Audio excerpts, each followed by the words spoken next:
Good evening, YouTube. Matt M. Roy back once again, back to you with a vintage component stereo score. This is an item that I scored from the Curbside. This was a Curbside pickup on Garbage Day just 2 days ago. This is a MCS brand, aka JC-Penny's house brand, all-in-one component stereo system that dates from 1987. Now, I had to do a little bit of restoration on this particular unit to get it working again, but it is fully functional. Unfortunately, did not get the original speakers with it, but I did have some not really error appropriate, but decent sounding Iowa speakers. So what I've done is actually put these on here. This has 4 channels available. So speaker A is the larger of the two. Speaker B is the surround sound speakers, which they would normally be used for, but they actually work very, very well in this configuration.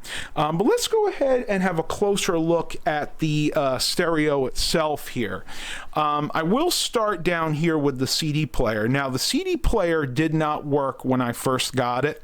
I actually had to clean the laser, which is almost impossible to do because even though this appears to be separate components, it's actually not. If you look really close, everything is actually solid. So the only way to get to the actual mechanism is to pull open this little door, which is very hard to do when you don't have fingernails.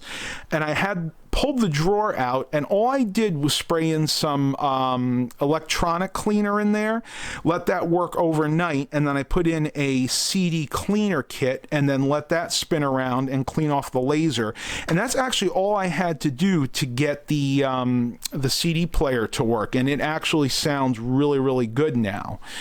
Moving up from there, you can see we have a dual cassette here. The one on the left-hand side is record and playback. The one on the right is playback only. Now, when I first got these, neither of the cassette decks worked. The mechanisms were totally gummed up, frozen.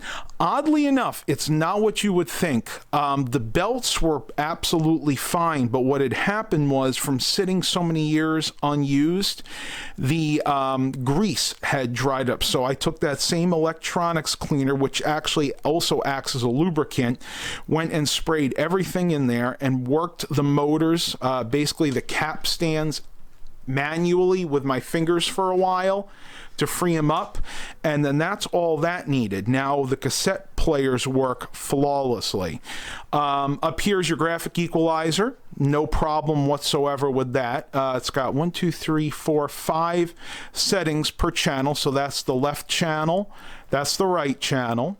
Up here is your amplifier with your function settings. You have AM, FM. Oh, that is such a satisfying sound. Phono, tape, compact disc, and then you also have an auxiliary input. Balance is right there. You got volume control there. Then you have your various audio enhancements. You do have a high filter, a loudness button, FM mute. Here you can control your A and B speakers. And then for some reason, they put the power button there. Not sure why. It must have just been a choice by the manufacturer, but it actually took me a few minutes to find that at first. Moving up, you have your tuner. You got 5 memory presets. So you have FM and AM only. So you have 5 for FM, 5 for AM. Auto or manual tune, and then your tuning up here. This actually has a digital tuner in it. Now, the more keen-eyed probably notice that something is missing. Yes, originally there would have been a glass door that would have been on here, probably long, long lost to the sands of time, but that's okay. It still looks decent. A lot of times if I don't point it out to people, they don't actually notice it.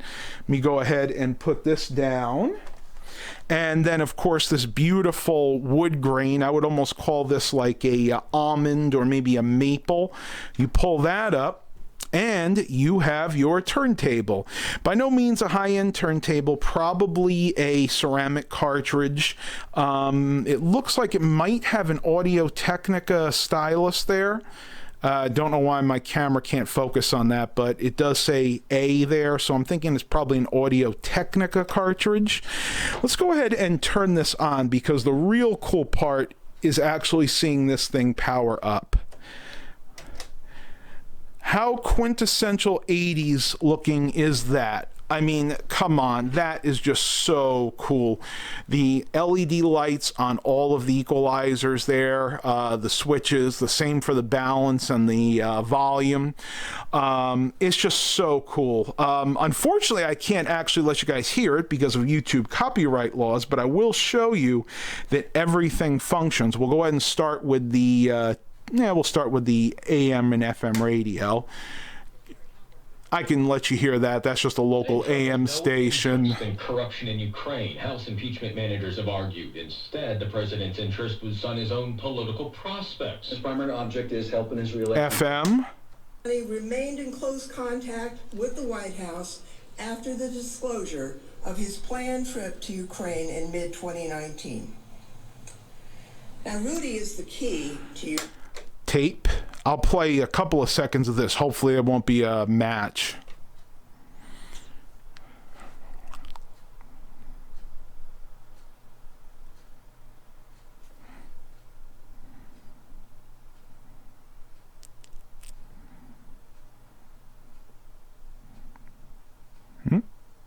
Today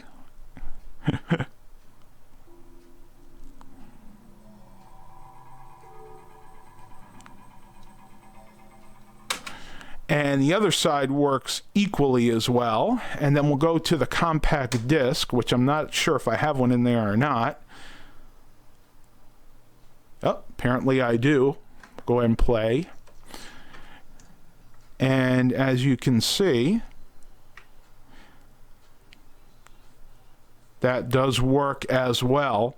For some reason, when you hit stop, it doesn't just stop, it ejects the disc. Not sure if that's a glitch or if that's the way it was designed, because you can see this actually says open, stop, and clear. I'll have to try to do some more research on that. And the phonograph works too, but I'm not actually going to play that right now because you can see all of the dust that is back here. The one thing I did have to do with this is in the back, this actually uses the round RCA plugs for the speakers like so many of the lower end component systems did in the day. Oddly enough, the Iowa small surround sound speakers actually had that already on there, but the bigger ones here did not, so I actually had to make a plug for that. So this is just a quick look at my MCS component system here from 1987. I'm going to try to do some more videos on this in the near future. I hope you guys enjoyed it. Please continue to like and subscribe. And as always, have a blessed day, everybody.